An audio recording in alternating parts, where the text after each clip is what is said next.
kepadamu. Untuk Engkau aku hidup, untuk Engkau aku mati.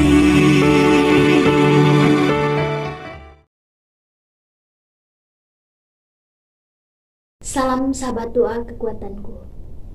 Jumpa lagi bersama dengan kami dalam doa dan permenungan kita hari ini, Jumat 10 November 2023.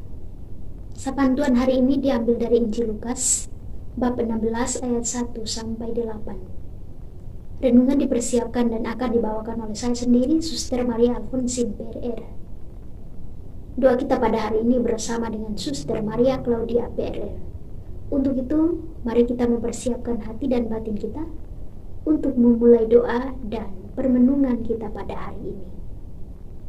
Roh Kudus tamu hatiku, cinta Allah yang abadi, nyalakan dalam batinku api cinta yang ilahi.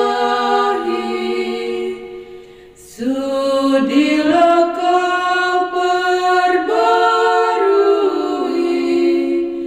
hati seluruh umatmu, agar berubah kiranya wajah bumi kami ini. Beri kami nasihat-Mu, agar hidup rukun damai, berani menjadi saksi kebenaran serta cinta.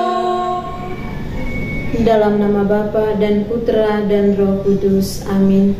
Utuslah Roh-Mu ya Tuhan, maka semuanya akan dijadikan lagi, dan Engkau akan membaharui muka bumi. Marilah berdoa.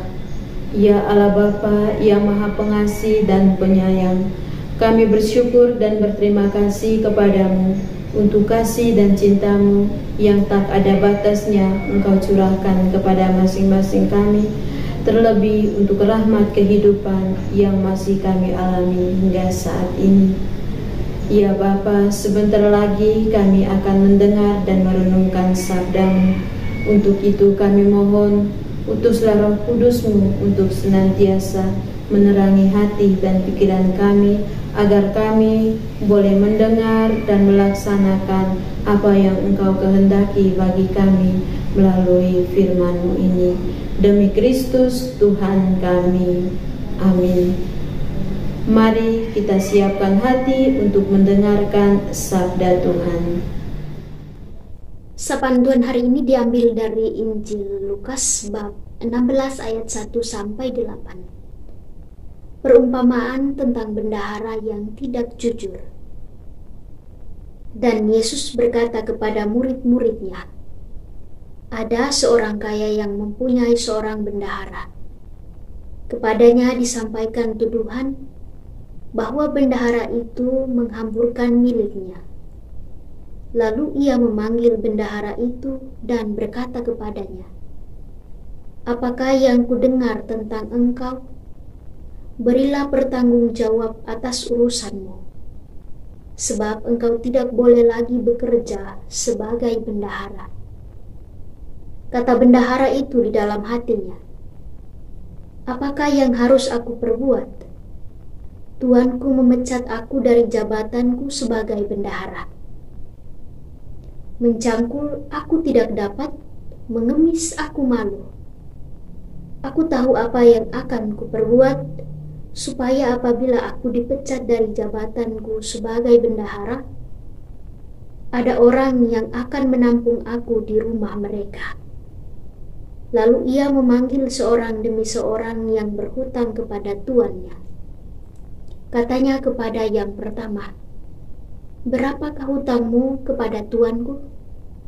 Jawab orang itu, 100 tempayan minyak. Lalu katanya kepada orang itu, "Inilah surat hutangmu, duduklah dan buat surat hutang lain sekarang juga 50 tempayan." Kemudian ia berkata kepada yang kedua, "Dan berapakah hutangmu?" Jawab orang itu, 100 pikul gandum. Katanya kepada orang itu, "Inilah surat hutangmu, buatlah surat hutang lain, 80 pikul." Lalu tuan itu memuji bendahara yang tidak jujur itu, karena ia telah bertindak dengan cerdik.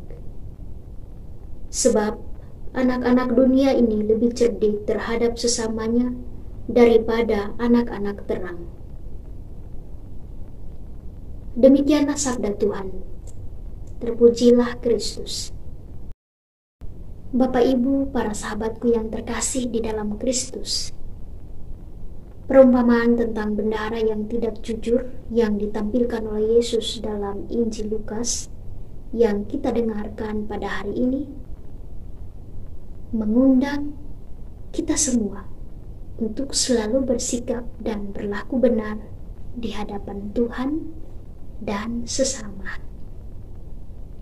Seorang bendahara yang tidak jujur dalam perumpamaan Yesus dengan berbagai cara berusaha untuk menyelamatkan hidupnya di kemudian hari.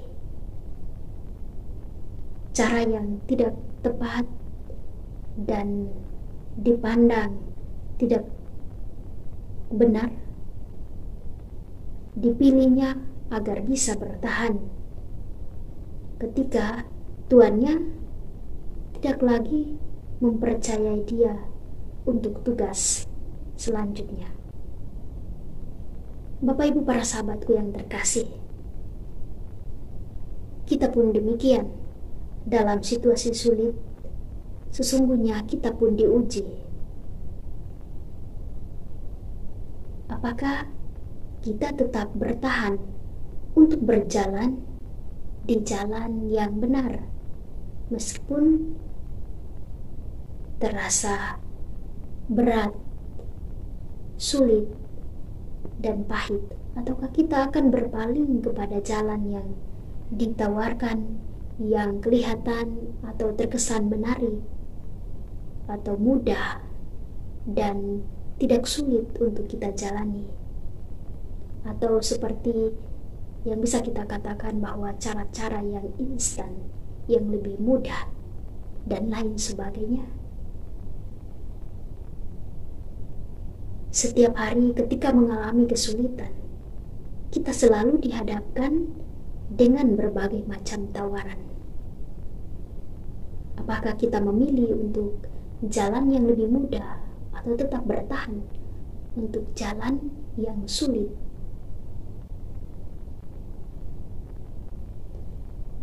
Bapak, Ibu, para sahabatku yang terkasih, Injil hari ini mengajarkan kepada kita untuk tetap bertahan pada sesuatu yang benar, meskipun itu terasa berat dan sulit untuk kita jalankan. Untuk itu, mari kita belajar dari pengalaman dan peristiwa iman hari ini untuk tetap menjalankan hal-hal yang baik dan benar, meskipun berat bagi kita, tetapi sangat berarti untuk hidup kita. Amin.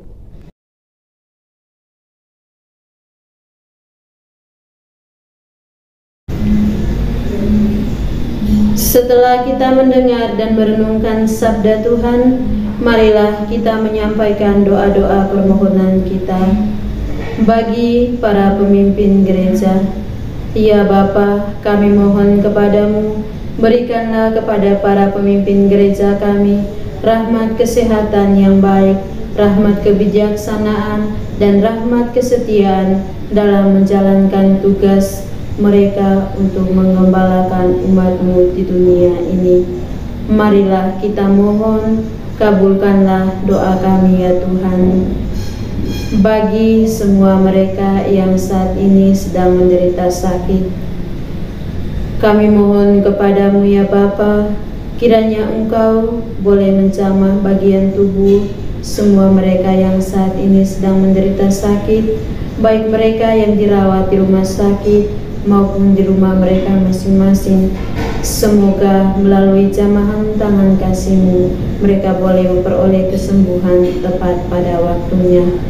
Marilah kita mohon, kabulkanlah doa kami ya Tuhan. Bagi mereka yang saat ini sedang kesulitan untuk mendapatkan pekerjaan, kami mohon kepadamu Tuhan, sudi kiranya Engkau melapangkan jalan-Mu bagi mereka dalam menemukan pekerjaan yang sesuai dengan bakat dan kemampuan yang mereka miliki. Marilah kita mohon, kabulkanlah doa kami ya Tuhan. Marilah kita hening sejenak untuk menyampaikan doa-doa permohonan kita.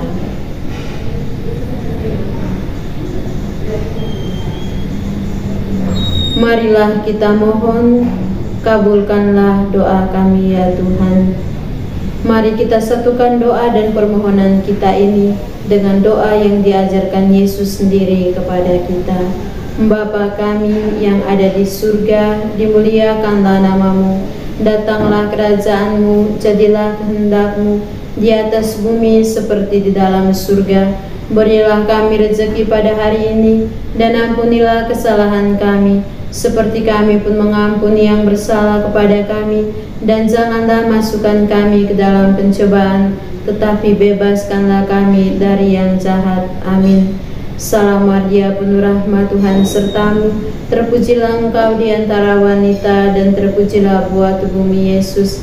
Santa Maria Bunda Allah, doakanlah kami yang berdosa ini, sekarang dan waktu kami mati. Amin. Kemuliaan kepada Bapa dan Putra dan Roh Kudus, seperti pada permulaan, sekarang, selalu, dan sepanjang segala abad. Amin. Yesus Kristus, Anak Allah yang hidup terang dunia, aku sembah sujud kepadamu. Untuk Engkau aku hidup, untuk Engkau aku mati. Yesus Kristus, Anak Allah yang hidup terang dunia, aku sembah sujud kepadamu. Untuk Engkau aku hidup, untuk Engkau aku mati. Santa Maria Regna Rosari, doakanlah kami. Santo Yosef, doakanlah kami. Santo Gabriel, doakanlah kami. Santo dan Santa pelindung kita masing-masing, doakanlah kami. Terpujilah nama Yesus, sekarang dan selama-lamanya. Amin. Marilah kita menundukkan kepala, kita memohon berkat Tuhan dari tangan imam. Tuhan bersamamu. Semoga saudara-saudara sekalian dilindungi, dibimbing, dan diberkati oleh Allah yang Maha Kuasa, Bapa dan Putra dan Roh Kudus. Amin. Terima kasih Bapak Ibu para sahabat sudah bergabung bersama dengan kami dalam doa dan permenungan kita hari ini. Kita akan berjumpa lagi dalam doa dan permenungan kita hari berikutnya. Kami akan selalu hadir untuk menyapa setiap hati.